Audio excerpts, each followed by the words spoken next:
I accidentally hooked up with my best friend's girlfriend. And I'm not sure what to do. Okay, so this is a mess, and I feel like I need to get it off my chest. I'm sorry in advance if this is all over the place. I honestly can't even process everything that's happened yet. So here's the setup. I, 22M, have been best friends with Jake, 23M, for years.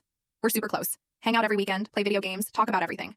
About 6 months ago, Jake started dating Emily, 21F, and at first I thought it was cool. She's nice, we get along, no big deal. But then, things got weird.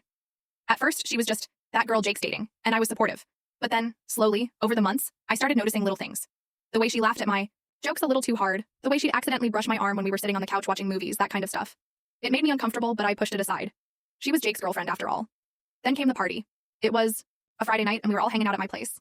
Jake was a bit drunk, and Emily seemed kind of distant, so we ended up talking for a while, just the two of us.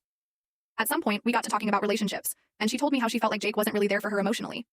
It was totally a girl talk moment, so I tried to be the supportive friend, giving advice and listening. Somehow the conversation turned into us talking about how lonely we both felt in our relationships. I could tell she was getting a little too comfortable with the topic, and before I knew it, she leaned in and kissed me. I froze, like full-on deer in headlights moment, but she didn't pull away. It was almost like she was waiting for me to kiss her back. And, well, I did. It was a slow kiss at first, like we were both testing the waters. But then, it wasn't slow anymore. Things escalated fast. We hooked up.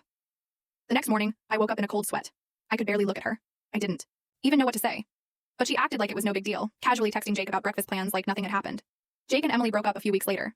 He said they weren't compatible, and that she wasn't giving him the emotional support he needed, which honestly, she had told me about. At first, I felt like I dodged a bullet. But now, I don't know what to do. She texted me a couple of days ago. Hey, I'm sorry. I think we both know what happened, but I don't want things to be weird. I still care about you. I didn't respond. I haven't told Jake a thing. I feel like I've ruined everything. I don't know if I should tell Jake what happened or just let it go, but I feel like I'm in too deep. What do I do now?